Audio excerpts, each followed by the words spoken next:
Hey guys, my name is Anuradha. Welcome to our channel GK Guidance and Knowledge. Happy morning to all of you. कैसी है मेरी GK family? I hope सब अच्छे होंगे। अपनी सेहत, फैमिली और पढ़ाई का ध्यान अच्छे से रखिए क्योंकि कोरोना काल चल रहा है। ओके, तो आज हम डिस्कस करने वाले हैं 7th में की मोस्ट एक्सपेक्टेड क्वेश्चंस। ये वीडियो आपको इन सभी एग्जाम्स के साथ साथ हर उस एग्जाम में फ़ायदा पहुँचाएगी जहाँ पे करंट अफेयर्स और स्टैटिक पोर्शन पूछा जाता है। तो चलिए शुरुआत करते हैं हमारे रैपिड फायर राउंड की ओर। सबसे पहले एक बात बताना चाहूँगी मैं, आज 7th में है, जो रविंद्रनाथ टैगोर जी हैं उनकी जयंती है, तो इसके बारे में आपको पता होना चाहिए और इसके बारे में क्वेश्चन भी पूछा जा सकता है हमसे। वो क्वेश्चन क्या हो सकता है कि इनको नोबेल प्राइज़ कब मिला था, क्योंकि ये एशिया के और इंडिया के सबसे पहले व्यक्ति थे जिसे नोबेल प्राइज़ मिला था।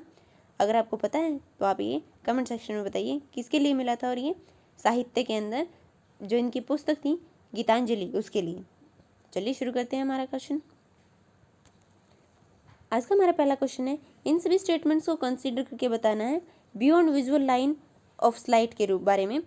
इसे क्या कहेंगे शॉर्ट में, BLVOS, इसके बारे में हमें बताना है। ये क्या है, ये एक ड्रोन है या फिर UAV है। UAV क्या होता है, अनमैन्ड एरियल व्हीकल होता है जिसे ऑपरेट किया जाएगा आउटसाइड से नॉर्मल विजिबल रेंज के अंदर। और ये तमिलनाडु गवर्नमेंट है, उसने रिसेंटली अप्रूव किया, जो परमिशन दी है इस ड्रोन को यूज़ करने की, ताकि हम वैक्सीन की डिलीवरी कर सकें। तुम्हारा पहला ऑप्शन क्या है, A ओनली, सॉरी 1 ओनली। दूसरा ऑप्शन है 2nd ओनली, दोनों ही या फिर इनमें से कोई नहीं। हमारा आंसर क्या होगा, हमारा आंसर होगा A। जान लेते हैं कैसे। ये ऐसा दिखाई देता है और ये तमिलनाडु नहीं, तेलंगाना गवर्नमेंट ने दी है इसकी परमिशन। और ये UAV है, इसका जो फर्स्ट फेज़ है टेस्टिंग का वो कंप्लीट हो चुका है और इनको यूज़ किया जाना है वैक्सीन की डिलीवरी के लिए। अगला क्वेश्चन है हमारा, कंसिडर करना है इस स्टेटमेंट को किसके रेफरेंस में, पंगा या सैदी। कोई फिल्म का नाम नहीं है ये। चलिए जानते हैं क्या है। साइंटिस्ट ने पाया है कि एक ओल्डेस्ट ह्यूमन बैरल मिला है अफ्रीका के अंदर, और ये साइट 78,000 ओल्ड है। जो ये लिखा हुआ है पंगा या शादी, ये 78 ईयर ओल्ड है। हमें बताना है कि इनमें से कौन से स्टेटमेंट है वो करेक्ट है। तो हमारा आंसर क्या होगा, हमारा आंसर होगा D, क्योंकि यहाँ पे करेक्ट नहीं इनकरेक्ट पूछा गया है। इसमें मैंने जानबूझ के गलत बोला है ताकि मैं देख सकूँ कि आप कितना जानते हैं, कितना समझते हैं, कितना आंखें खोल के देखते हैं।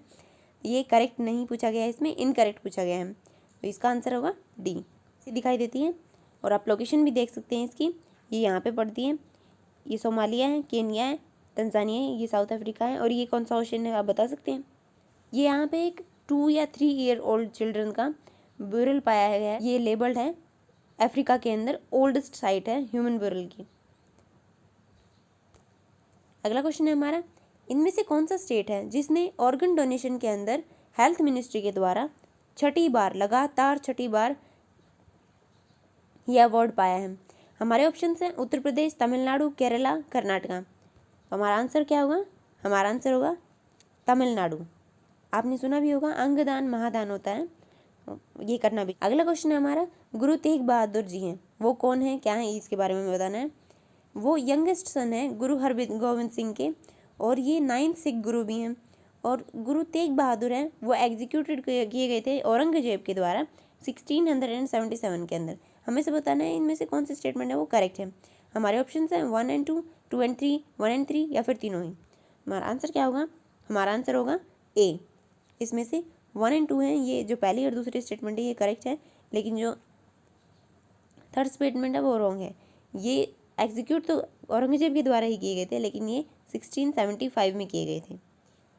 चलिए आगे चलते हैं, देख लेते हैं ये ऐसे थे, और यहाँ आप देख सकते हैं इनके बारे में। ये न्यूज़ में क्यों है, क्योंकि 1 मई को इनकी 400वीं वर्षगांठ मनाई गई है, और ये यंगेस्ट सन थे हरगोविंद सिंह के, और इनको एग्जीक्यूट किया गया था 1675 के अंदर दिल्ली के अंदर। और इनके जो 115 हाइमन्स हैं वो ऐड किए गए हैं गुरु ग्रंथ साहिब के अंदर। अगला क्वेश्चन है हमारा, जो इंडियन एकेडमी ऑफ पीडियाट्रिक्स है, IAP जिसे बोलते हैं, उन्होंने एक प्रोग्राम स्टार्ट किया गया है TB free air for every child. इनमें से कौन से स्टेट के अंदर ये स्टार्ट किया गया है ये हमें बताना है, तमिलनाडु, कर्नाटका, महाराष्ट्र, केरला। हमारा आंसर क्या होगा, हमारा आंसर होगा D, केरला स्टेट के अंदर। देख लेते हैं इंडियन अकेडमी ऑफ पीडियाट्रिक्स है, इन्होंने स्टार्ट किया है इस प्रोग्राम को, जिसे कहा गया है TB free air for every child, Kerala के अंदर। और इसके अंदर क्या किया गया है, ट्रेन किया गया है 2500 पीडियाट्रिशियंस को। ट्रीटमेंट प्रोटोकॉल है उसका यूज़ कर सके ट्यूबरक्लोसिस को कम करने के लिए। और इससे हम इंश्योर कर पाएंगे कि चिल्ड्रंस हैं इस स्टेट के अंदर वो टीबी फ्री होंगे। और ये टारगेट रखा गया है 2025 तक का। इसके अंदर जो स्कूल्स हैं उसके अंदर भी कैंपेन्स रखी गई हैं और एक्सप्लेन किया गया है मेलन्यूट्रिशन के बारे में, इल इफेक्ट्स के बारे में, जो तंबाकू का यूज़ किया जाता है उसके बारे में। उसकी वजह से टीबी, कैंसर जैसी बीमारियाँ है हमारा। यूनियन मिनिस्ट्री ऑफ एग्रीकल्चर ने एक ऐप लॉन्च की है, मोबाइल एप्लीकेशन लॉन्च की है। लॉकडाउन के टाइम पे जो एग्रीकल्चर प्रोडक्ट्स होते हैं उनका ट्रांसपोर्टेशन करने के लिए जो पेरिशेबल गुड्स होती हैं उसके बारे में, तो उनको बताना, हमें बताना कि उसका क्या नाम है। किसान एक्सप्रेस है, किसान रक्षक है, किसान रथ है, या फिर किसान सहायक है। हमारा आंसर क्या होगा, हमारा आंसर होगा किसान रथ। देख लेते हैं, ये ऐसा लोगो दिखाया गया है इसका। यूनियन मिनिस्टर एग्रीकल्चर कौन है, नरेंद्र सिंह तोमर है। उन्होंने रिसेंटली लॉन्च किया मोबाइल एप्लीकेशन जिसे नाम दिया गया है किसान रथ, ताकि हम बेटर कर सके जो ट्रांसपोर्टेशन होती है पेरिसेबल गुड्स की, जो जल्दी ख़राब हो जाते हैं उन गुड्स की लॉकडाउन के टाइम पे। ये डेवलप की गई थी नेशनल इन्फॉर्मेटिक्स के द्वारा, और मोबाइल एप्लीकेशन है जो असिस्ट करेगी फार्मर को ट्रांसपोर्टेशन फैसिलिटीज़ को ढूंढने के लिए। और ये ऐप है वो एक्सपेंडेड है, इंक्लूड कर रही है 5 लाख ट्रक्स को और 20,000 ट्रैक्टर्स को भी। एक चेन बनाई जा रही है ताकि ये ट्रांसपोर्ट किया जा सके एग्रीकल्चर गुड्स को मार्केट के अंदर। और recently nation wide call centre भी बनाए गए हैं इसके बारे में। अगला क्वेश्चन है हमारा, ई वेस्ट पहला क्लिनिक बनाया गया है इंडिया के अंदर, ये कौन सी सिटी के अंदर बनाया गया है ये हमें बताना है। चेन्नई, भोपाल, चंडीगढ़ या फिर कोलकाता। तो हमारा आंसर का आंसर क्या होगा, बी, भोपाल। कोविड-19 की वजह से काफ़ी सारा ई वेस्ट जनरेट हो रहा है, उसकी वजह से हमें उससे लड़ने की ज़रूरत है। और ये क्वेश्चन हमसे पूछा जा सकता है कि पहला कहाँ पे बनाया गया है ये, तो ये बनाया गया है भोपाल, मध्य प्रदेश के अंदर।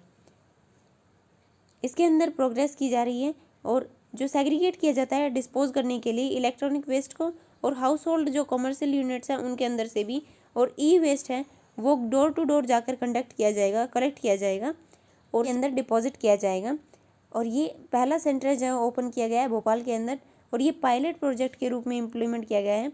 पायलट प्रोजेक्ट मतलब एक बार इम्प्लीमेंट करके देख लेते हैं उसका कैसा रिस्पॉन्स रहता है, फिर उसे आगे बढ़ाया जाता है, एक्सपेंड किया जाता है।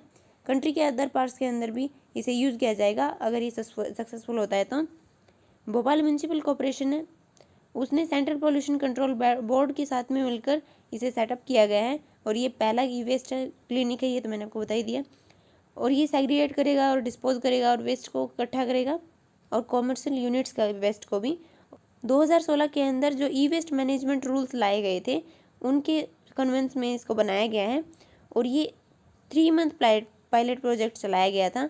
इसके सक्सेस होने पर इसे बाकी जगह पर भी कंट्री के अंदर लगाया जाएगा। अगले क्वेश्चन क्या हमारा, central Hindu college eight Varanasi के अंदर बनाया गया था, उसे बाद में कन्वर्ट कर दिया गया था बनारस हिंदू यूनिवर्सिटी के अंदर। हमें बताना है कि ये किसके द्वारा फाउंडेड की गई थी, बाल गंगाधर तिलक के द्वारा, ज्योतिराव फुले के द्वारा, मदन मोहन मालवीय के द्वारा, या फिर एनी बेसेंट के द्वारा। हमारा आंसर क्या होगा, हमारा आंसर होगा सी, मदन मोहन मालवीय के द्वारा। देख लेते हैं, ये ऐसे दिखाई देती है। मदन मोहन मालवीय हैं, उन्होंने इस्टेब्लिश किया था BHU को 1915 के अंदर। इनके सपोर्टर कौन थे, लीडर जो मेनली हैं एनी बेसेंट ने फाउंड किया था सेंट्रल हिंदू कॉलेज को 1898 के अंदर वाराणसी में। ये कॉलेज फिर गिफ्ट कर दिया गया था पंडित मदन मोहन मालवीय जी को, और इसे बाद में कन्वर्ट कर दिया गया था बनारस हिंदू यूनिवर्सिटी के अंदर।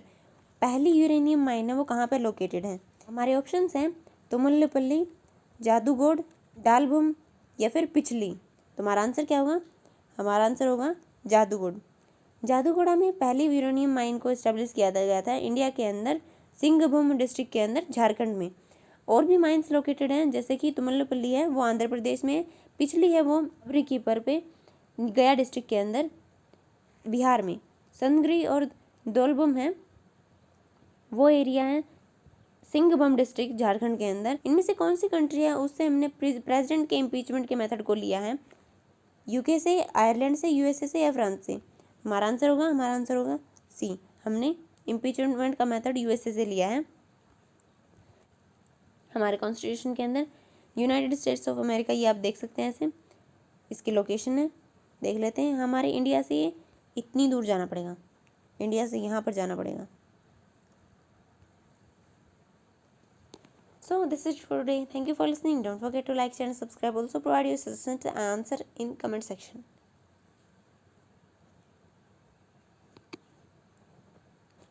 So this is for today. Thank you for listening. Don't forget to like, share and subscribe. Also provide your suggestions and answer in comment section. Jai Hind, Jai Bharat.